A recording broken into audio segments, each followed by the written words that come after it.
Mopeds. Pyramid Whale here with mopeds. We like mopeds. What's going on, everybody? Pyramid Whale here again.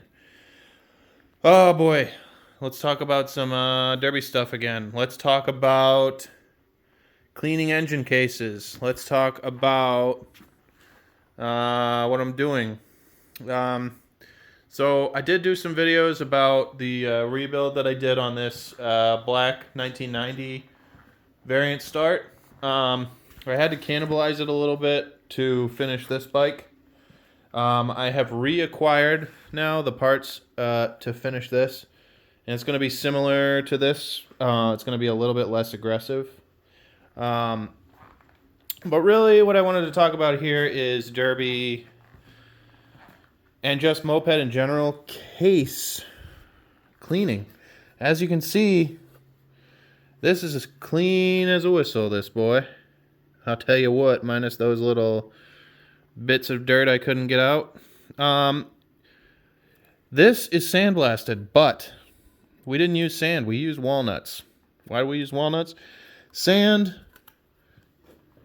I've never tried sand, but likely it is too aggressive for your mating surfaces and such on engine cases, okay?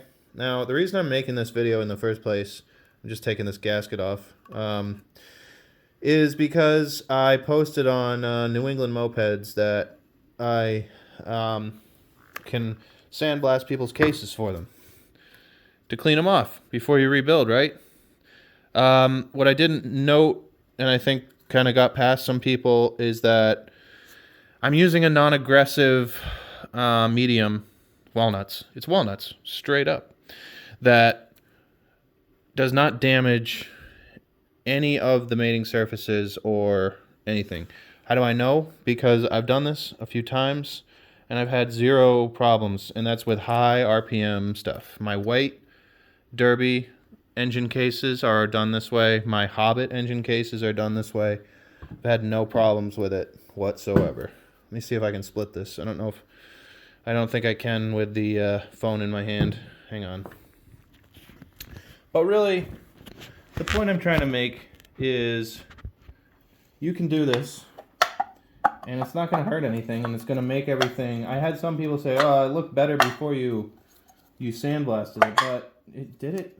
I don't think so, man, because what's the point of rebuilding something if you're working with dirty crap that can get all in here? I mean, this case was from 1990 or even later.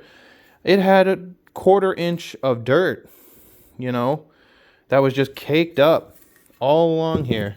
I do have pictures, but I mean, it was just trash. This is like as close as you can get to brand new, in my opinion, as possible. I think you can also use glass, but I'm not entirely sure on that. I just use the walnuts because I know we can. I'm an industrial mechanic, and I do a lot of mating surfaces and cases in the shop that I work at, and for pumps and motors, and put them all back together and go reinstall them. And the 4 moped cases that I've done haven't had a problem. Never have I ever had a failure on any of the other motors or pumps that I've done in the same exact method. I am a lot less aggressive when I do the inside. That's just out of fear of having problems. And the other thing you can do, which I don't do, is seal these up. If you really wanted to, you could seal these. I'm sure there's some sort of aluminum sealant that you would heat that you could put on these. But I want to take notice of something. This bolt, that's the fill bolt for the oil. See the gasket? That's how non-aggressive what I'm using as medium is. The gasket is completely intact, and I hit that, you know. So, I mean, any sand would definitely rip. I'm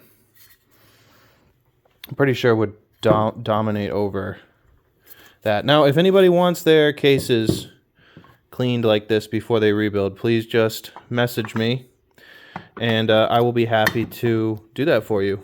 It's quick, it's inexpensive, and more than willing to make it happen for you. So just let me know if that's a service that you need.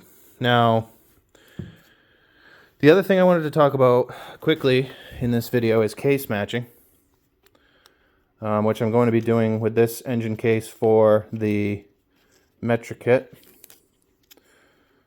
I'm not going to be porting this metric kit. I'm only going to be case matching for it. I'm not trying to make a extreme blaster out of this bike. 55, 60 miles an hour is good.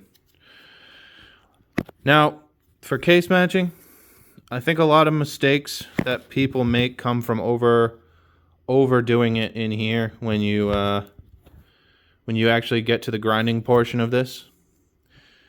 Really, you are taking out such a little amount of material. Consider airflow and airways passages. You're not trying to hog this out so that it's flat all the way out there. You're trying to cut this out, remove this material from the case, and make a nice channel that travels back in through here like that. So hold on, let me get a little pointer.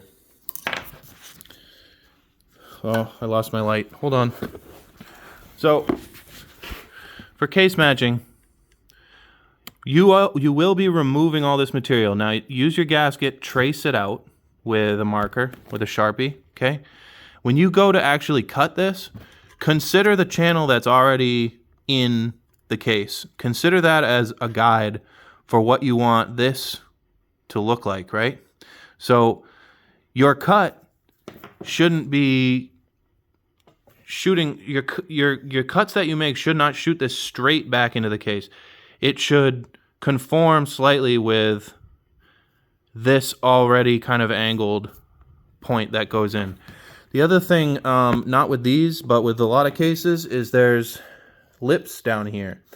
In a lot of cases, you can actually get rid of those lips, and it's something I recommend for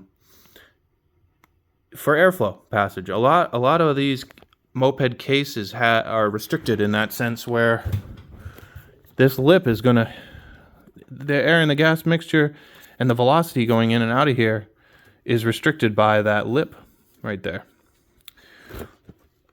Don't overdo it. Just don't over case match. It's not worth it. You'll ruin your case. You risk losing an expensive case. It's just not worth it. Now, I have also seen flat reed derbies that have a more, I don't know if it's the US or not, but there are cases that have a lip that comes out here, and it goes actually kind of slightly over your crankshaft. And I haven't gotten any from Europe that are that way. Actually, maybe I did get one, but I'd like to see another one of those if anybody has one, because I think that's something that you may also be able to get rid of. I don't know if it's in one of the older cases or not, but I'd be interested in that. Anyways, y'all have a good day. Let me know if you need a nice clean case. I'm happy to do it.